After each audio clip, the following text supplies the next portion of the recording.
Paymium, c'est principalement une place de marché Bitcoin, c'est-à-dire que c'est une bourse sur laquelle des acteurs, enfin des clients particuliers, professionnels, peuvent venir pour acheter et vendre des Bitcoins. Donc c'est vraiment une bourse où, contre des euros, j'achète des Bitcoins et inversement.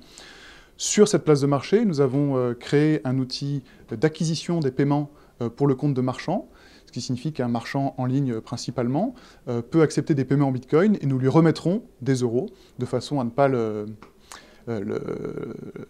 confronter au risque de change du Bitcoin. Donc ça, ce sont les deux principales activités. Aujourd'hui, sur le paiement, on travaille principalement avec Showroom Privé, avec EasyLines, qui est une ligne de bus française. Et puis, au-delà du paiement et de la monnaie Bitcoin, qui est le cœur de notre activité, on travaille sur d'autres applications de la blockchain Bitcoin qui n'ont pas trait justement à ces deux premiers points, et principalement l'utilisation de la blockchain Bitcoin à des fins de certification. C'est un registre extrêmement sécurisé dans lequel on peut enregistrer des transactions, et ces transactions peuvent être la base de la certification de documents, de processus. Alors on a beaucoup parlé à un moment de cadastre. Pour notre part, chez Paymium, nous avons fait des applications de certification des diplômes, qui sont donc émis, en tout cas signés, émis sur la blockchain et consultables par tous, de façon à garantir la véracité d'un diplôme. Alors la blockchain, ce n'est rien. Il faut qualifier la blockchain. Il y a plusieurs blockchains, et une blockchain, il faut lui donner un nom. Donc aujourd'hui, on connaît bien la blockchain Bitcoin, on connaît aussi la blockchain Ethereum, et il existe des centaines d'autres blockchains, chacune a un nom et des caractéristiques très précises de fonctionnement. La blockchain dont on parle le plus, c'est la blockchain Bitcoin. Et la blockchain Bitcoin, elle fonctionne selon trois grands principes. C'est tout d'abord un réseau de transactions peer-to-peer. Ensuite, c'est un registre de transactions décentralisé, qu'on appelle la blockchain. Et enfin, c'est une unité de compte, le Bitcoin, qui s'échangent sur ce réseau, dont les transactions sont enregistrées dans la blockchain, et qui servent d'incitatif aux opérateurs du réseau pour en assurer le fonctionnement et la sécurité. Si l'on supprime l'incitatif Bitcoin de la blockchain Bitcoin, on n'a plus aucune incitation à ce que la communauté travaille à la sécurisation de ce système. Et c'est ce qui fait aujourd'hui que l'effet réseau est tel que la blockchain Bitcoin est le registre et le système le plus sécurisé au monde. La première application concrète de la blockchain Bitcoin, c'est la monnaie. C'est quelque chose qui est un peu difficile à expliquer aujourd'hui au commun des mortels, puisqu'on est très ancré dans des dogmes monétaires ou bancaires qui font qu'on ne cherche pas à comprendre son fonctionnement. Mais la première application de Bitcoin, c'est d'avoir créé une monnaie universelle et complètement libre, qui n'est pas régie par des États ou par des banques, mais qui est régie par des mathématiques. Et ça, c'est une première révolution apportée par la blockchain Bitcoin, c'est d'avoir amené sur le marché aujourd'hui un nouvel objet numérique étrange qui peut être considéré comme une monnaie universelle. Parmi les applications de la blockchain Bitcoin en particulier, concernant l'Internet des objets, on va se retrouver en face d'un parc d'objets connectés qui sera incroyable. Et chaque objet connecté va devoir avoir un modèle économique propre et va devoir ou bien payer un autre objet connecté pour avoir un service, ou bien lui-même être payé pour rendre un service. Et on imagine mal les objets connectés se faire des transactions cartes l'un et l'autre pour se payer leur service. Il va falloir qu'ils aient un modèle d'échange qui soit complètement fluide et adapté à l'économie numérique. On peut penser que les échanges de Bitcoin entre objets ou d'une crypto-monnaie peut-être créée de façon spécifique pour les objets connectés, que les échanges Bitcoin permettront aux objets connectés de se payer et d'assurer eux-mêmes leur modèle économique.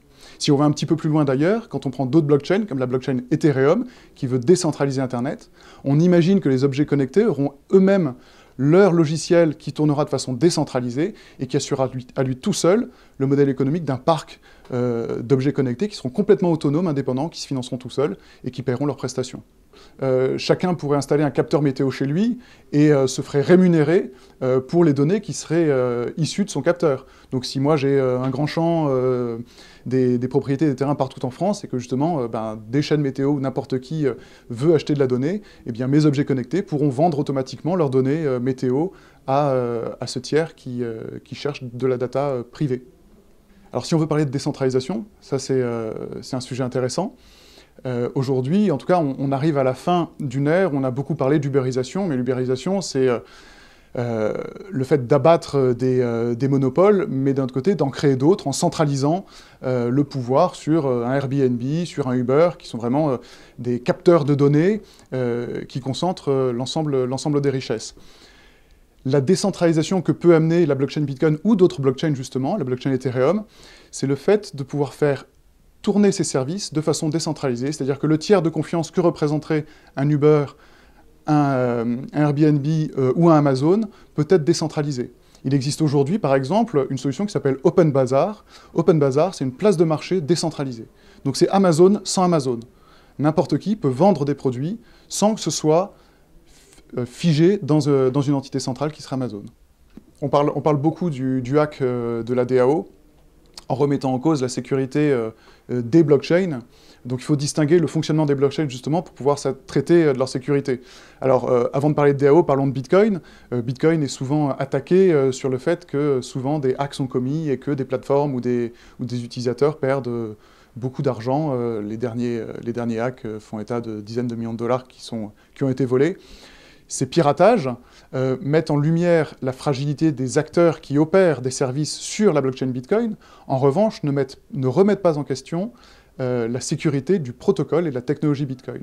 Le protocole Bitcoin est de la vie générale extrêmement sûr, il est quasiment inattaquable aujourd'hui. En revanche, dès qu'on sort du réseau et qu'on a affaire à des machines ou à des humains qui vont traiter les fameuses clés privées qui gèrent les transactions Bitcoin, là on est en phase de risque et aujourd'hui on n'a pas encore la pleine mesure des moyens à mettre en face de ces risques pour assurer la sécurité de tous les utilisateurs.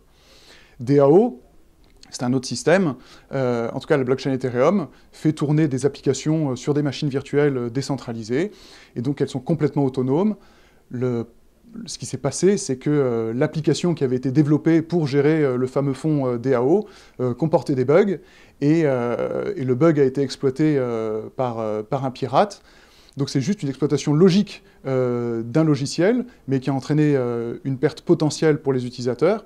Et donc il a été décidé de procéder à un fork, c'est-à-dire à une nouvelle version du logiciel, pour repartir sur des bonnes bases et essayer d'effacer le piratage. Mais la conséquence finalement de ce piratage, c'était la création de deux chaînes Ethereum, une qui est restée sur l'ancienne voie qui a été piratée, et une nouvelle qui a fait fi justement du piratage en remodelant justement cette blockchain. Donc on voit que la sécurité, c'est pas quelque chose de simple, qu'elle est différente selon les blockchains. On peut pas faire état d'une sécurité des blockchains ou de la blockchain, ça ne veut pas dire grand-chose. Il faut parler spécifiquement de chacun des risques des blockchains, et ils sont tous différents. La question du stockage et des données enregistrées dans une blockchain, c'est un demi-problème. Aujourd'hui, on a des capacités de stockage qui sont énormes. On peut faire tenir sur une carte flash plusieurs fois plusieurs blockchains. Donc le stockage n'est pas vraiment un problème, d'autant qu'il y a des solutions techniques pour que le stockage soit diminué. On peut décider à un moment de couper la blockchain et donc d'oublier par exemple les 5 premières années et de recommencer à partir d'une date précise en considérant comme acquis que les 5 années précédentes ne sont plus intégrées dans la blockchain active, mais sont une donnée garantie, inviolée et historique. Et puis il y a la question de l'écologie, ou en tout cas de la consommation énergétique d'un réseau tel que Bitcoin ou d'autres réseaux qui vont apparaître demain. Deux choses. La première, c'est qu'il faut comparer la dépense énergétique de ce réseau-là avec d'autres réseaux, parce que dire que le réseau Bitcoin consomme beaucoup, c'est possible, mais j'aimerais bien que l'on compare cette consommation avec le réseau des distributeurs de billets dans le monde entier, savoir combien ça consomme, et de faire le rapprochement entre les deux. Et enfin, sur le mining, qui est l'opération qui consiste à sécuriser les transactions et qui consomme de l'énergie, aujourd'hui on arrive sur des matériels qui sont justement conçus pour consommer de moins en moins.